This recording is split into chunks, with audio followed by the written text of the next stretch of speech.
And we are back with the third segment of the GSMC Basketball Podcast presented by the GSMC Sports Network. And in this third segment, I will be talking about, I'll be ranking the teams that I think have the best chances of winning their first NBA title.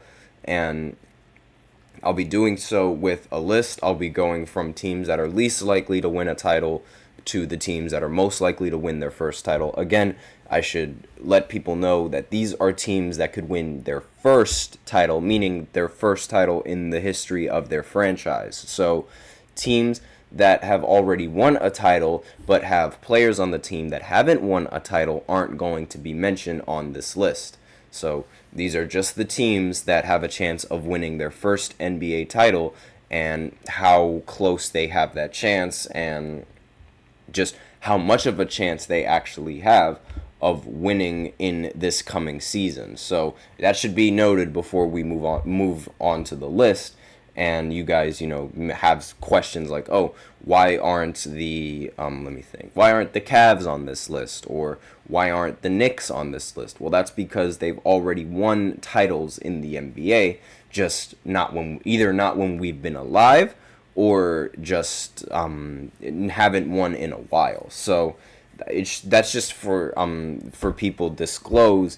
Like, that's just for disclosing the information to all of you guys that just end up tuning in right now and tuning into the podcast now before I actually go into this list. Again, these are just teams that have not won a title yet. Okay, so first team on this list is, of course, the Brooklyn Nets. And of all the teams that haven't won a title in this, in the entire conviction of the NBA, like the entire conception of the NBA, the Nets are the team that are least likely to win a title of all the teams that don't have one on this list. And really, the Brooklyn Nets for this season, it doesn't seem like they're even going to win one for this season either. It looks like they're tanking, and they recently traded away They recently traded away Mikal Bridges. Excuse me, I mixed up some of the players.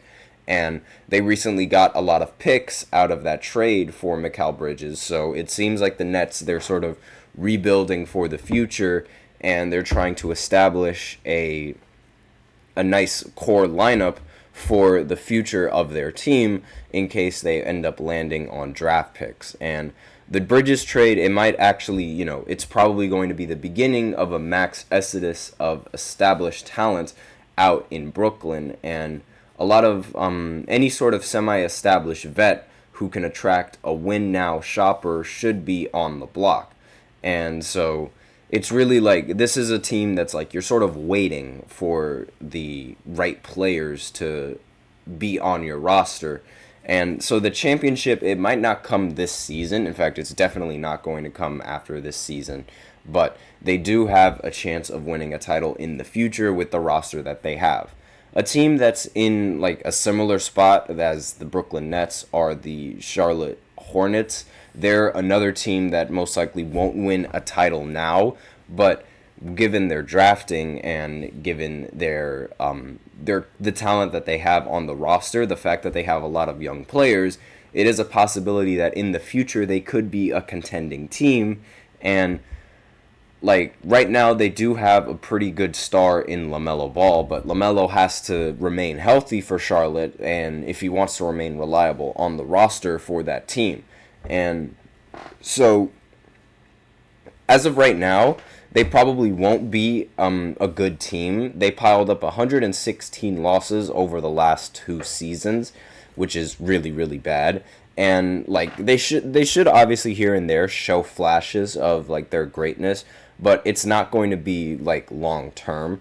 So again, this is just another team that should wait for their title opportunity. It's not going to come this coming season. It's probably not going to come in the season after, but they do have a pretty solid core that they can build around and could experiment on and see if they can get better in the future. And Next team on this list is the Utah Jazz. Now, the difference between the Jazz and the rest of the teams that I mentioned, like with Brooklyn and Charlotte, is that the Jazz arguably already have their number one option. They just signed Lauri Markkanen into a $238 million deal for 5 years, and he's only 27 years old. So he could end up. He also made the All-Star game before, and he was in the three-point shooting competition before. So there is a chance that he could develop into being a pretty solid player for the Utah Jazz. And really, all that's left is for the Jazz to acquire some competent role players to sort of make Lauri Markkanen's job a little bit easier. And they really have to commit on Lauri Markkanen being their number one option.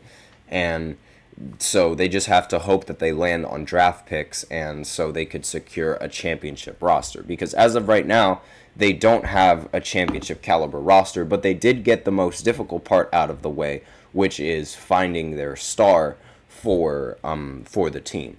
And now the next player, well, not the next player, the next team on this list is the Los Angeles Clippers. Now, this is a team that, on paper, excuse me. Sorry for that, but this is a team that throughout history and time again, they have championship caliber pieces. They have championship caliber players. They have teams that could end up winning a championship in the future, right? They do have that. That's one thing that the Clippers have always had. They always seem to have a championship-ready roster. It's just their performance off of the paper. Like, on paper, they're great, but every single time and every single year off paper, they always disappoint. So, excuse me, I understand, and I'm sure you guys can understand as well, why the Clippers are so low on this list. Despite having James Harden and Kawhi Leonard and a majority of the same pieces that they had in the previous lineup, they still aren't really considered favorites in winning a title this coming season, and most likely in the future they're probably not going to be favorites. Like, every single year the Clippers, they always have talent, but every single year they always fail under pressure. And it's like, it's amazing when you have a team that has Kawhi Leonard and James Harden as your number one and number two option, that they're so low on this list. And that's like, again, like they do have a chance to win a title, but is it going to happen for this season? I don't think so. But they do have a chance, and they were able to re-sign James Harden in the free agency, and so they're still going to have Harden for a couple of years, but like, how much of a good enough Harden are you going to have for that span?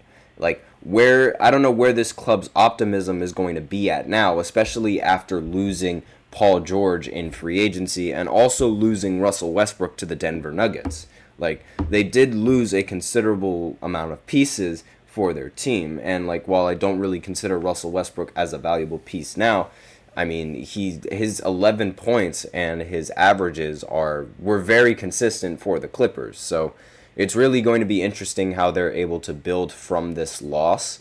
But we'll see once this season unfolds, and we'll see if they do have a chance in the postseason. Because again, they still have Kawhi and they still have James Harden. So the next team on this list is the Pelicans with Zion and Brandon Ingram, and really, they do have a shot of making it deep in the postseason for this year. They recently acquired DeJounte Murray, and they didn't even have to get rid of Brandon Ingram or Zion Williamson to get him. And there's still like a debate on whether or not Brandon Ingram is going to become that dominant scorer that everyone like hopes he can be. And there's also discussions on whether or not the deal between Brandon Ingram and Anthony Davis is really going to materialize over in New Orleans. And the big man rotation on New Orleans doesn't seem to be getting any better.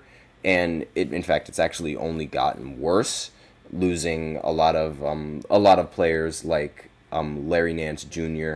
and Valanciunas, and like, losing all of those players doesn't really help the rotation, And actually, wait, no, they didn't lose. Yeah, no, they ended up losing Larry Nance in a trade, and they ended up like, I mean, all of these they still don't have a competent rim protector at the center.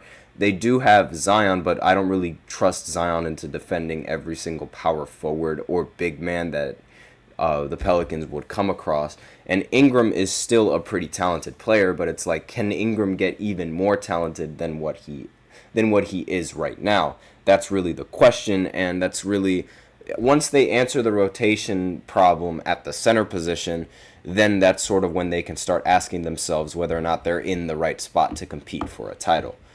And the next team on this list is the Indiana Pacers. Last season, they were somewhat helped due to a lot of injuries, like primarily with the Milwaukee Bucks and the New York Knicks.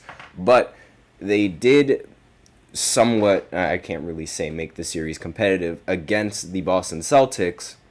But like, the Celtics were essentially the one thing that was stopping the Pacers from making it to the finals. So if they're able to stop the Celtics and, maybe even beat them in a series, then they could possibly make it all the way to the finals and win it in this year. So right now we're entering into the territory of teams that have a shot of winning a title in this season. And I mean, they do still have a lot to improve on their defense if we're going to consider last season. But I do think that this team does have a lot of potential going into this season. And if Halliburton can get better, then their chances just improve. So not really much that needs to be said about the Pacers because, again, they're already a really competent team. Same thing goes with the Orlando Magic. I think their title window is more suited for the future more than right now, but they do have a shot right now to win a title in this season and even in the season after. If Paolo Banchero can make a huge leap in efficiency and production, then the sky is the limit for this team. And not to mention, I did also like Franz Wagner. He has shown that he is a very, very competent shooter in the Olympics. And so I actually think that he could be a pretty solid piece for this Orlando Magic team, especially now that they'll have him under contract for a couple of years. So, and not to mention, you also have to remember that these players, like, they're competent and they're so young as well. Paolo Banchero, he's only 21 years old, and Franz Wagner is only 22 years old. So they're going to have these guys for probably a while. They also have Jonathan Isaac, who is a pretty competent defender, and they have a very competent team. So it's like they could really go far. And I wouldn't be surprised if the Orlando Magic end up becoming a dark horse candidate into winning these NBA Finals. And another team that I don't really expect to be a dark horse candidate is the Memphis Grizzlies. Now, they're a team last season. They didn't really play all that well. They were one of the worst teams in the Western Conference, but a big reason as to why that is because Ja Morant was injured for a majority of the time. And when your best player is injured, obviously your team and your production is going to get a little bit worse. And I mean, Ja Morant's production is like, he almost averages like 27 points per game in a season. And it's like you really need that kind of production if you want to win a lot of games in the NBA, especially this coming season. Like, they're going to need all of Ja Morant if they want. Like, they could win now. They definitely do have the chance to win now. And I don't think that's really going to happen. I still think that the players, like, they need to... This year is probably not going to be their year because they have to work on establishing the chemistry again with Ja. But once they do that, then the sky is the limit and they could definitely compete for a title. Next team on this list is the Phoenix Suns. Now, they're a team that's sort of forced to run it back due to the contracts that all of their players are under. And they might not want to run it back with Bradley Beal, but they don't really have a choice. But, I mean, when you have Kevin Durant and Devin Booker on the roster, it's like you seem to always have a chance of winning a title. They got swept last season, but then again, they didn't really have much chemistry last season. They were still fighting injuries, Bradley Beal in particular.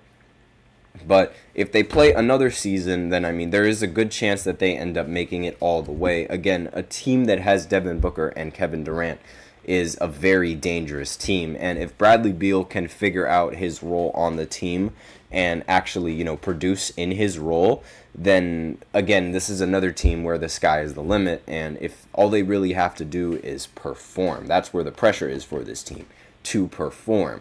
And this is like, for the remainder of the time that they have Kevin Durant, then their championship hopes are still pretty alive and they're still pretty strong. And the final team on this list is the Minnesota Timberwolves. Excuse me. Obviously, the team that made it all the way to the Western Conference Finals in this previous season. Obviously, this team is going to have the best chances of winning a title both this season and the next season and the season after that. And as long as they have their duo in Karl Anthony Towns and Anthony Edwards, you really shouldn't count this team out because, I mean, Anthony Edwards sort of showed everybody what he could do in the postseason, and I don't think he's really going to slow down. A lot of people consider him to be the face of the league, and a lot of people consider him to being one of the best dunkers in the NBA aside from Ja Morant.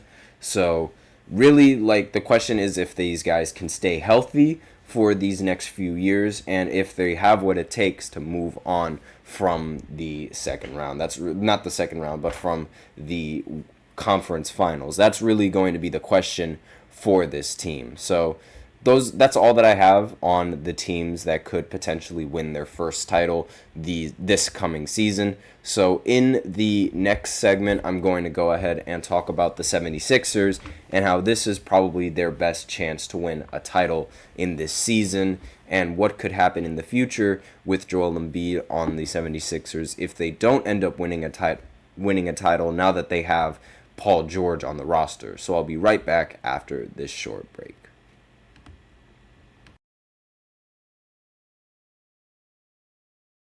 For the best and latest podcasts available anywhere, go to the podcast app on your cell phone and type in GSMC to access free content-rich podcasts on health and wellness, book reviews, sports, entertainment, relationships, social media, movies, technology, finance, and even weird news. Subscribe and download the GSMC Podcast Network's family of shows, available everywhere podcasts are found.